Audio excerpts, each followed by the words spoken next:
Alright folks, from the Nut House at AMF Peoria here, we're ready for the title match between our two Scratch Division finalists. This is the fifth frame for Ben Canfield right now. He leads by 5 pins in a low-scoring so far title matchup against Lanndyn, Carnate. And joining me in the booth, the one, and I mean the one and only, Jordan Nasberg, folks. Hey Jeff, thanks for having me here.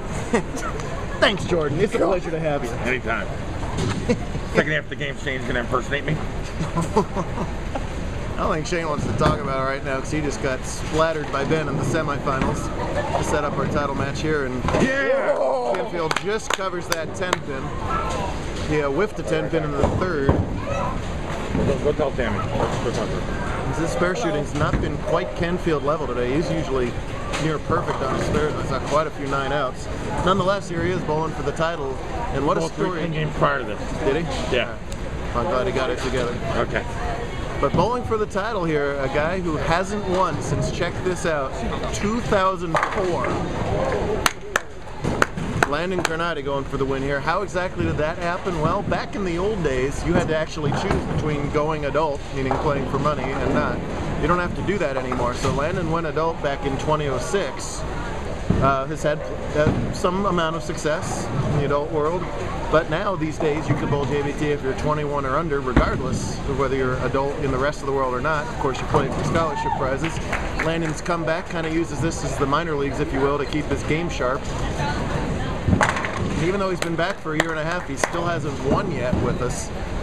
So literally trying to break an 8-year losing span of time, which would easily be our record. We don't know what the current record is. We think it's Labrel, but we're not positive. And unfortunately, I don't have all those charts with me. We'll let you know on the news, on the results page at JBT.com, so check it out. That triple there puts Lanndyn back in the lead. See what Ben can counter with here in the 6th.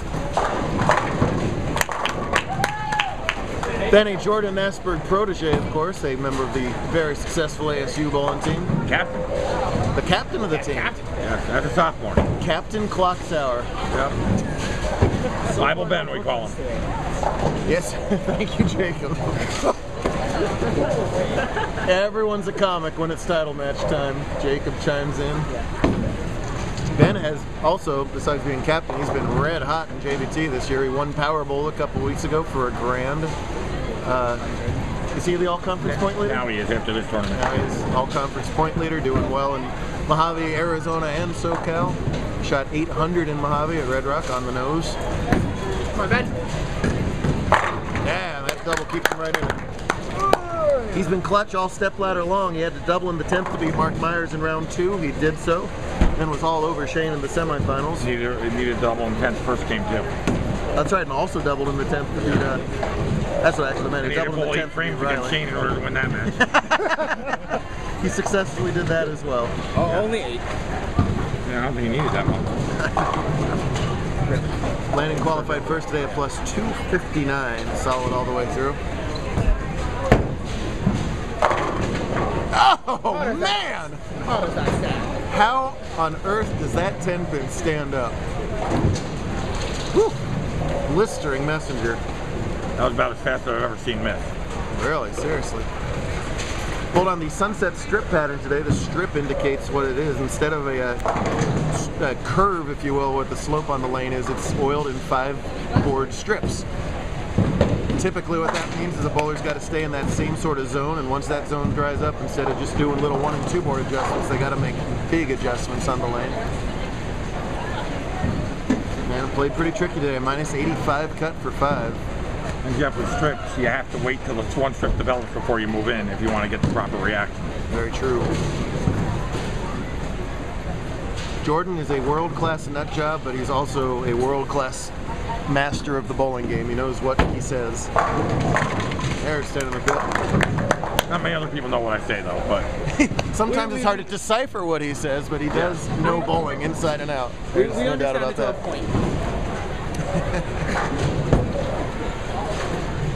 I remember back in 1987, we were both still on the East Coast, and one time Jordan went up to me and said, and I was right. And in English? That was English. What's your problem? You didn't understand? That's why I had a full New York accent. I've been that way for 20 years. Big shot here for Canfield in the 8th. To retake the lead. And throws one of his worst shots in a while. I think you should go for this, though. I definitely think you should go for the 2 here. Yeah. I think you should get the spin. He will trail by 6 if he does. 2 frames to go.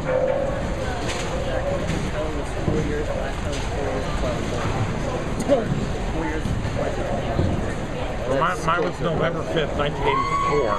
How old are you? 1985, yeah. Wow. Jeez. At which bowling alley? East Ice of Plains. Is it still around? Yes, it is, actually. Wow. I beat Chris Peoria in his very first JBT Really? step ladder. Wow. He was 14 at the time, or 13. He was a little kid. Wow. And I beat Johnny Santiago for the title. Nice. Wow. Chris Forey now a main sponsor of the East Coast JBT. You've seen that Buddies Open. Yeah, it was that's where it comes from. I have a tape somewhere. Yeah, did he high-five you and break your arm? Oh no, first 3 opens, Start doing I struck that? out the beat. That's how to do it, Jordan. Yeah. I'm like, you're a midget. I'm not going to lose to you. Chris Forey is still the king of hand slapping. You're not going to lose to me. Ben can max out for 216. Lanndyn's going at a 2:02 pace, so it's whoever shows up here in the 9th and 10th. Lanndyn's going to do the old re-rack trick here. I don't know if he doesn't like the rack or just wants some more time. Well, after the last 10 pin over there, I think the re-rack too. Good point. Lanndyn with an interesting footwear choice here. One SST gray and one SST the white one.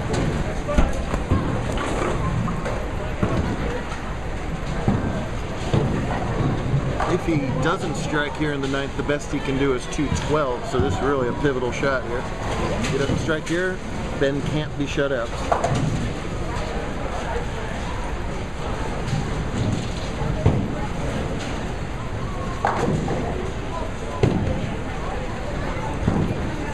Got it in. Wow. Oh, nice ball. Just that silky smooth laydown that he's always has. He does have a beautiful release. Can just barely hear that ball hit the floor. He's had that since he was little wee one. Now that with that strike, with getting that strike in the 9th, the tables are turned here. He can now shut out Ben with the strike here and then count, right? Yeah. Yep. Strike and count wins.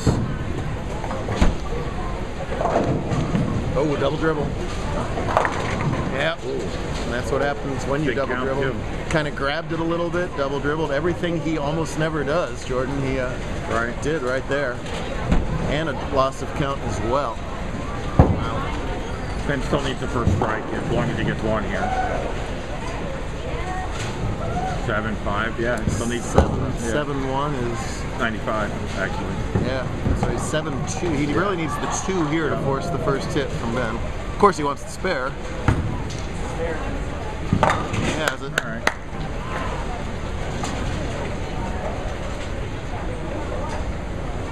And what? Just another 6 to Just needs count. an 8 count here, yeah. 7. 7 will even yeah, do it. Yeah. 7 or better here doesn't change anything. But you want to make sure of that. Lanndyn playing way out around the first arrow. Don't want to get sloppy here. Yeesh. Oh. Wow. That Oh was- my goodness. That was... Well, 8's enough. It was almost 0. He'll take the 8 for 207. Every time Ben Canfield has been asked to come up big so far this season, he's done it. He has to do it twice more here to win the title. 2 strikes. In the first match, he went through the 2 beak in the pins. 8th frame too, and then he switched balls for striking out. So hopefully this works. This purple ball's been his money ball. Gosh, just about as long as we've seen him. That's to strike, and these 2 shots, anything less, Lanndyn's the winner.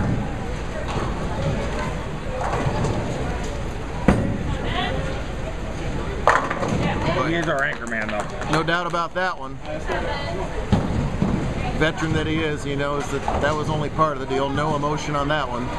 You will see emotion if he gets this next one. One of the nicer guys on tour, too, I should mention that.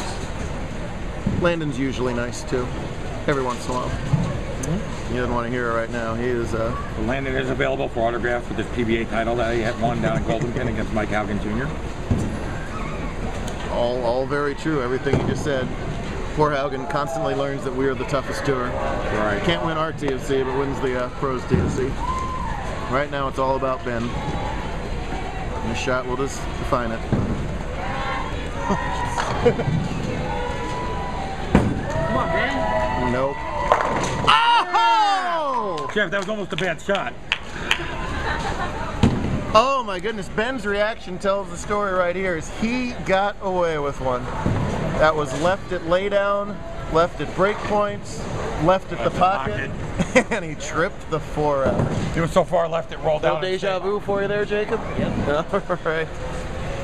Things have just been going his way all year long, and the roll continues.